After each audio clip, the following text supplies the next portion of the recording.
Sonic, the heart of your system. Hello, BRIONY here from Kit Guru, and in this review I'm taking a look at the Corsair Crystal 680X PC case. This one comes in with a whopping retail price of £250 here in the UK. I think it's definitely the most expensive PC case that I've reviewed to date, so I'm quite interested to see what dropping that amount of money on a case does actually get you. If you're familiar with Corsair's case lineup, you probably recognise this case.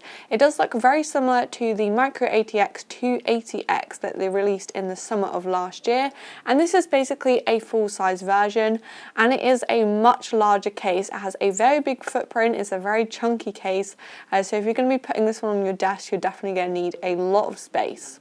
The dimensions of this case is that it's 505mm tall, it's 423mm deep, and it has a width of 344mm. So it is not quite a square case, but I would definitely say that it's thick with two C's. When it comes to aesthetics, I think Corsair always seems to do really well. Their cases, to me, are some of the best looking cases available, and this case is available in a black version or a white version. I'm obviously taking a look at the white version. I do love my white computer components, and Corsair seem to be bringing out quite a lot of lovely white components to go in the white cases as well. So this one is going to look really pretty when it's finished. So the case obviously has quite a lot of tempered glass going on. You've got a tempered glass front panel, you've got a tempered glass top panel, and then you've also got this really large tempered glass window on the side as well. So you can see all the lovely components inside. With white cases, often you notice that the plastic and the metal components don't really match up that well. I think Corsair have done a pretty good job. There isn't quite an exact match, as the white metal is slightly cooler than the white plastic, but I don't think it is too bad, and you can't really notice it from a distance unless you're like really looking for it.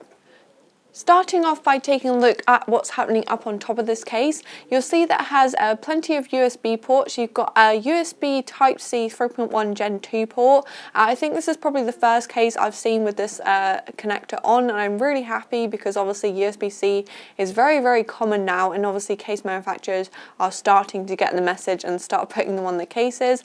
You've also got two USB 3.1 Gen 1 ports. There is a button for power, there is a reset button, and there's also a combination audio jack as well. The tempered glass panel is raised off the sort of top of the case. There is quite a lot of clearance to allow for more airflow, and you also get a dust filter as well. It's not fitted by default, but it does come with this case, so you have got the option to sort of fit that on if you are going to have intake fans on the roof. To get into this case, there is no awkward removal of any thumb screws, because this tempered glass side panel is actually on a hinge that glides open really nicely. It attaches onto the case itself using a couple of magnets, I guess, that are sort of in the tempered glass side panel. It does seem to work quite well. It holds in place really nicely and of course glides open very easily. I'll just sort of come off to one side so we can take a look at what's going on in the inside. So you can see that the inside of the case is painted white, just like the outside. I do really like that, as it sort of helps with the RGB lighting and it makes the whole chassis look nice and clean. The motherboard standoffs do come pre-installed, and this case can fit all of the motherboard sizes up to E-ATX. Taking a look towards the front, you can see that this case comes pre-installed with three different 120mm fans, and they are the Corsair LL120 fans, so that's their sort of top-end RGB fan. They are a really nice looking fan as well. I've got some currently installed in my own PC case, and they are very attractive, and they're all controlled using the iQ software. The tempered glass side panel in the front of the case, there is a little bit of room for the fans to breathe, but you obviously aren't going to get as much airflow as you get from like a case that has a mesh front. Towards the back of the case, you'll see there's another 120mm fan fitted as the exhaust fan, and I must admit that it really disappoints me. It's a bit of a plain black fan. It does definitely look a little bit ugly. I wish Corsair had maybe used another LL120 fan in the back just to maintain the sort of more premium RGB aesthetic they've got going on. As you can see, there is plenty of space to work with in this case. Because the PSU is situated around the back, there is loads and loads of different cooling options.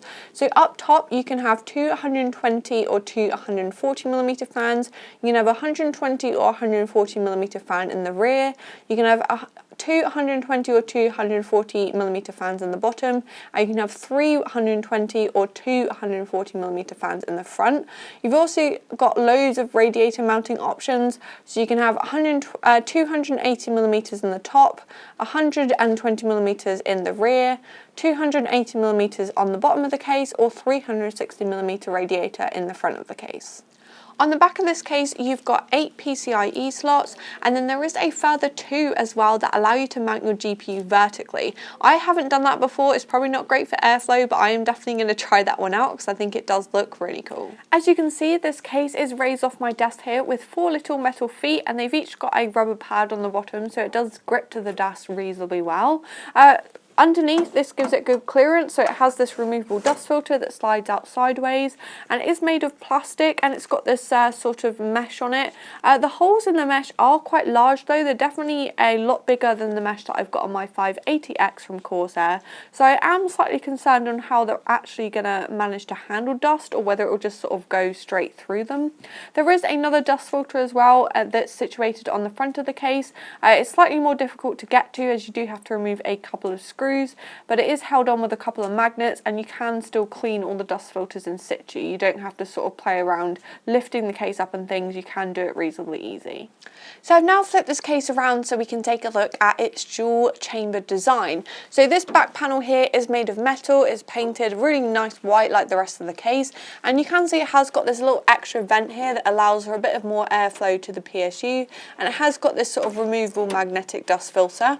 To take it off, it has got 2 thumb screws, so there's no fancy magnetic system going around the back here, but it is nice and easy to take off.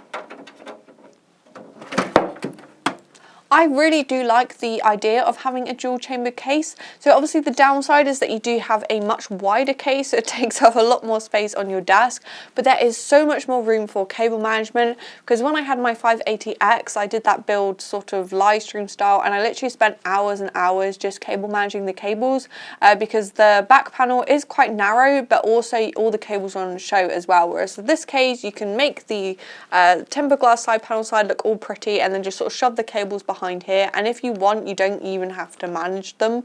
I'm pretty sure you could just throw the cables in there and the side panel will go back on really easily. The hard drive bays in the back of this case do feature a toolless design, and it can take up to 4 2.5-inch SSDs or up to 3 3.5-inch hard drives. It looks like the entire thing is actually removable as well. You've got 4 sort of screws on the back to take the hard drives out, and then these SSD cages do sort of just pop off, and then if you do take them out, you have actually got access to more cable management space as well. I must admit though, even though they are toolless, I wasn't too impressed with the quality of them. They do definitely feel a little bit flimsy compared to the sort of premium quality you get on the rest of the case. Underneath those hard drive bays, you can see where the power supply is mounted. So it is mounted sideways. I'm not sure if that really makes much difference. You have got the airflow coming in here, so I don't think it's going to get too suffocated or anything. And then you've got this little slider down here to sort of adjust it and pinch it into place, but I'll definitely play around with that when I get it in place. It looks like there is loads and loads of space in front of where the power supply goes as well for all of those lovely octopusy cables. And there's a little bit of a cutout. I'm not entirely sure what it does. If you've got any ideas, please let me know. Probably just for some more cable routing space, I guess. The I/O cables that come down through the top of this case are all coated in a black plastic, so that's obviously going to look a lot cleaner when it comes to cable managing it. At a case at this price point though, you'd basically expect that. If I had rainbow cables, I'd probably want to throw it out the window. With cable management as well, you seem to have plenty of holes, all with rubber grommets to thread all the cables through. There is plenty of access to the front side of this case, and I do like the rubber grommets, as obviously they sort of protect your cables. They do definitely look a lot nicer as well. The bottom one is slightly different. I do really like that, as obviously they thought about sort of the front I/O connectors. They are sort of thinner cables, so I think it will look a lot neater to sort of thread cables through. However, I would maybe like to see a few more places to thread cable ties through, or even like some wider places where I could thread Velcro strips through. I know with this case it probably won't take that much cable management, but if you do want to make it look really nice, I think the options could be slightly limited there.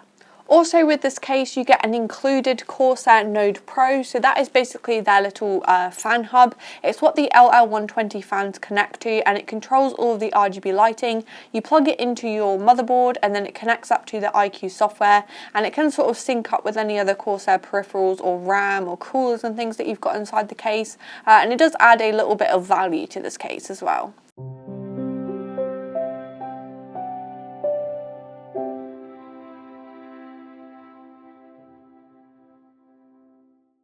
When it comes to the build quality and materials on this case, I do think it is good in general, and of course it does cost a lot of money, so you would expect it to, but I am slightly disappointed with the amount of plastic that Corsair have opted to use. However, in general it does feel and look like a very premium case. I think the amount of tempered glass and the very solid sturdy metal chassis does definitely help with that. I am very excited to get this case full of lots of lovely components and see how well it performs. I've got loads of new RGB hardware to try out, so I'm really excited to get building in this. So through the power of editing, let's jump forward in time and see how I found building in this case.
Welcome back to the second half of the review. I actually have a little bit of correction to start off with. This case actually retails for £220, not £250 like I said at the start of the video, so it does make it slightly more affordable, but it is obviously still an expensive case. So as you can see, I've got all of my lovely components in here. Here is a full list of everything that I used. You can see I opted to use a Ryzen processor, teamed up with a GTX 1070 Ti. I've also got 32 gigs of RAM in here as well. So I also changed a few of the fans. So this case did come with those 3 LL120 fans. They were the black version. I actually switched them out for the white version. I also changed the fan in the back of the case. That ugly black fan is gone and I've got a white LL120 in the back.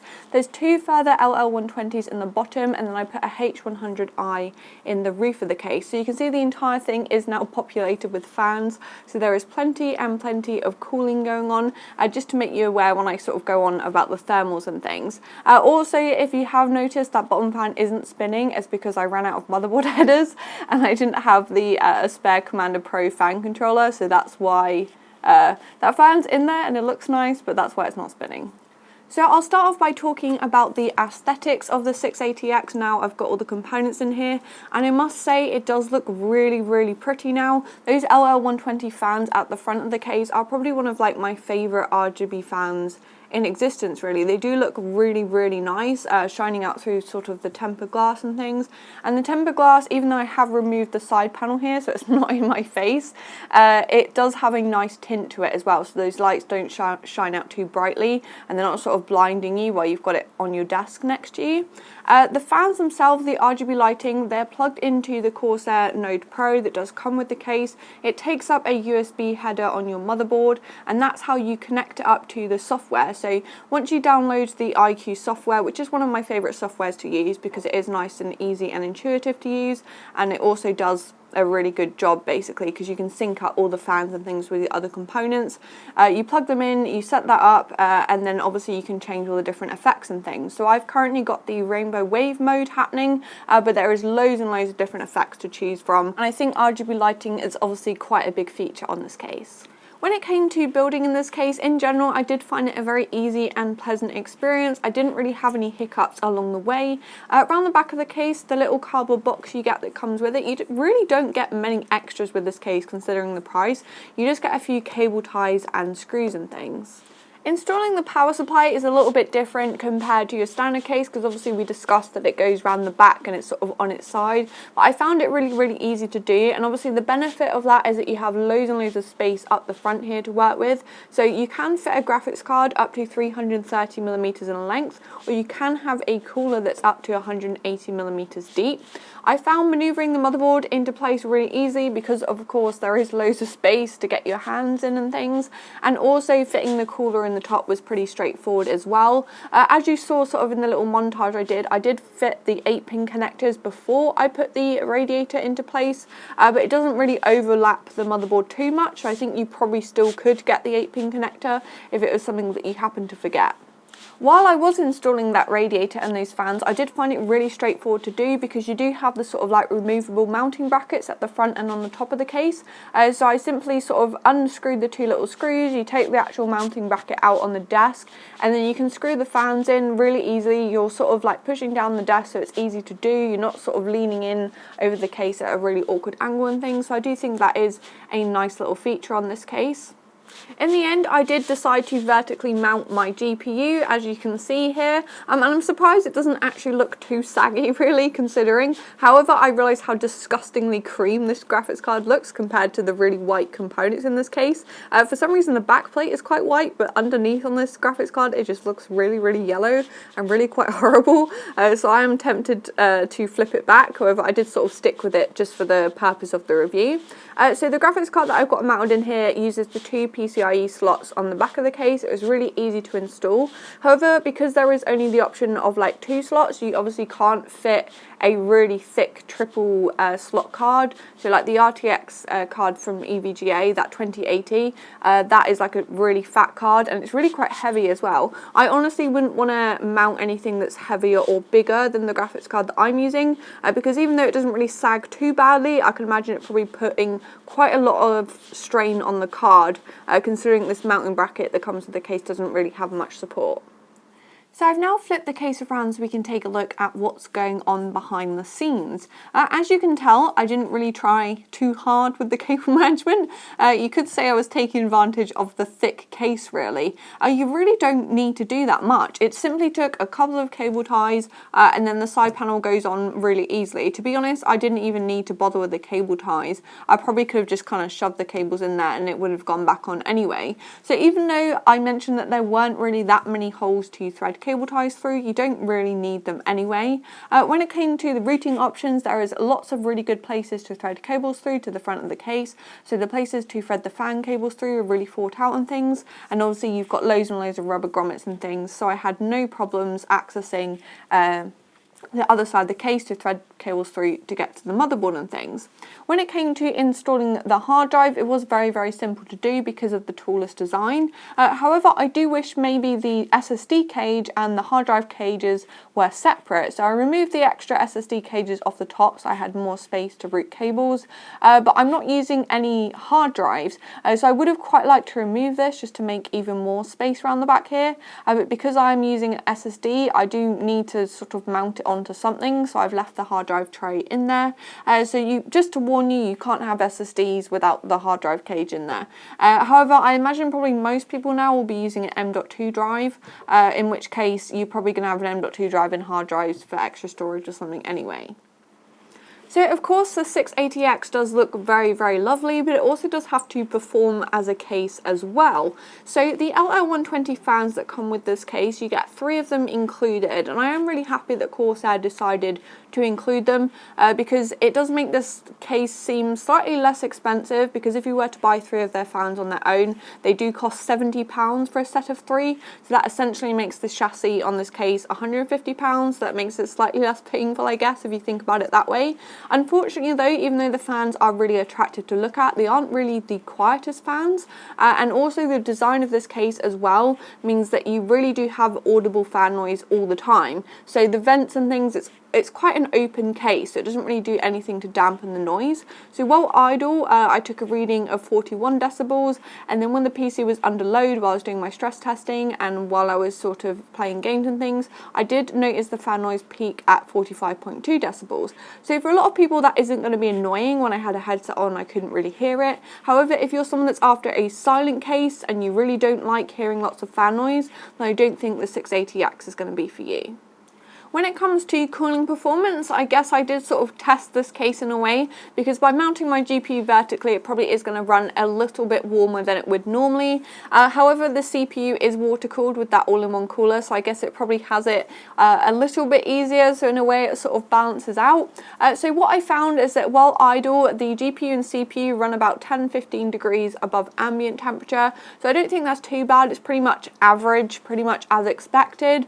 While under full load, so while playing games, or I also did a test where I ran ATX 64 for 10 minutes, the CPU got up to 58 degrees and the GPU got up to 72 degrees. Because of the design of the 6ATX, I also wanted to test the cooling performance when I removed the front tempered glass panel. So it is purely decorative, but I must say it was pretty damn awkward to get off.